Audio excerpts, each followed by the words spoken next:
Setum Budaya.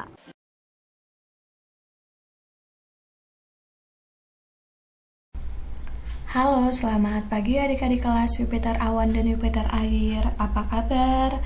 Semoga adik-adik dalam keadaan sehat dan tetap semangat ya untuk mengikuti kegiatan belajar mengajar hari ini. Di sini Kak Debbie akan menyampaikan materi ilmu pengetahuan sosial mengenai kondisi geografis wilayah Indonesia. Sebelum kita masuk ke kondisi geografis, nantinya kita akan membahas letak geografis dan Indonesia sebagai negara maritim ya adik-adik. Nah, di sebelah kiri Kak Debbie juga sudah memberikan foto atau peta dari negara kita, yaitu negara Indonesia. Untuk selanjutnya, Kak Debbie akan bahas terlebih dahulu tentang letak geografis. Adik-adik, ternyata letak geografis di suatu wilayah memiliki pengaruh bagi kehidupan masyarakat di dalamnya. Kenapa? Karena letak suatu tempat menunjukkan posisi tempat itu di antara tempat yang lain dan menunjukkan karakteristik tempat itu sendiri atau tempat tersebut. Setiap tempat di permukaan bumi akan menunjukkan perbedaan satu sama lain, sehingga letak wilayah sangat berpengaruh terhadap keadaan alam suatu tempat. Dan Indonesia merupakan negara yang sangat kaya, menempati wilayah lingkaran api, tanah vulkanik yang mengandung mineral dan zat hara yang tinggi, membuat tanaman-tanaman di negeri ini dapat tumbuh dengan subur. Nah, tersedianya makanan yang melimpah dari tumbuh-tumbuhan ternyata turut melestarikan satwa-satwa liar yang ada di dalam ekosistem itu sendiri. Nah, karena itu terjadilah persebaran flora dan fauna yang sangat beragam di negara kita, yaitu negara Indonesia. Selanjutnya kita akan bahas sedikit tentang Indonesia sebagai negara maritim. Adik-adik tahu tidak kenapa Indonesia disebut sebagai negara maritim? Kak Debbie informasikan ya, wilayah Indonesia terdiri atas dataran dan perairan. Wilayah perairan di Indonesia lebih luas daripada wilayah datarannya, yaitu meliputi hampir 2/3 dari seluruh wilayah, yang artinya 2 adalah dataran dan 3 adalah lautan. Hal ini membuktikan bahwa Indonesia lebih besar lautannya daripada datarannya, sehingga disebut sebagai negara maritim.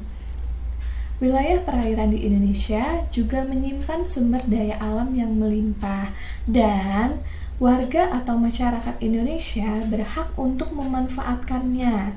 Selain itu, kekayaan alam di Indonesia, tepatnya di wilayah perairan, memiliki banyak manfaatnya selain sebagai sumber kehidupan, juga sebagai sumber mata pencaharian. Dan kekayaan alam di Indonesia atau di wilayah perairannya diantaranya terdapat ikan, rumput laut, dan minyak bumi. Wilayah perairan yang sangat luas ini memberikan sedikit dampak yang menakutkan, yaitu banyak dimanfaatkan oleh negara lain atau banyak dimasuki warga negara asing tanpa izin atau yang disebut dengan ilegal, baik illegal fishing ataupun pemanfaatan yang tidak secara resmi. Oleh sebab itu, sebagai warga negara Indonesia, kita harus menjaga lautan negara Indonesia yang jumlahnya sangat banyak ini. Setelah kita bahas negara Indonesia sebagai negara maritim, kita akan bahas tentang letak astronomis dan letak geografis. Adik-adik sudah tahu pengertian astronomis dan geografis? Kak Debbie informasikan ya. Letak astronomis adalah letak suatu wilayah jika digambarkan pada peta. Letak astronomis menunjukkan letak suatu wilayah berdasarkan garis lintang dan garis bujur. Garis lintang dan garis bujur adalah garis khayal yang membentang secara horizontal dan vertikal. Kalau adik-adik lihat peta, maka akan terdapat garis baik secara horizontal maupun secara vertikal. Nah, garis-garis itu disebut dengan garis lintang dan garis bujur. Secara astronomis, Indonesia terletak pada 6 derajat lintang utara sampai 11 derajat lintang selatan dan 95 derajat bujur timur sampai 141 bujur timur. Selanjutnya, letak negara Indonesia atau letak geografis negara Indonesia. Letak geografis adalah letak suatu wilayah sesuai dengan kenyataan di permukaan bumi. Secara geografis, wilayah Indonesia terletak di antara dua benua, yaitu benua Asia dan Australia. Juga terletak di antara dua samudra, yaitu Samudra Hindia dan Samudra Pasifik. Letak geografis ini juga identik dengan batas-batas wilayah ya adik-adik.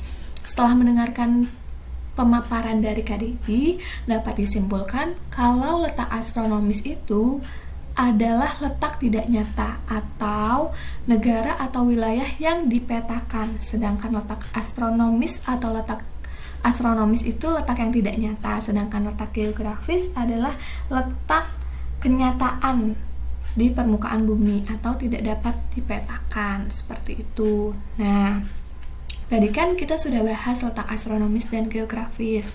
Ternyata letak ini sangat berpengaruh. Hal ini tidak dapat dipungkiri jika alam Indonesia sangat kaya akan keanekaragamannya, baik tumbuh-tumbuhan atau flora dan fauna. Sebagai sebuah negara yang memiliki hutan terluas dengan posisi 9 di dunia, memiliki iklim tropis, terletak di antara dua benua dan samudra, serta terdiri dari wilayah kepulauan, tentu menjadikan Indonesia menjadi aneka macam tumbuhan endemik.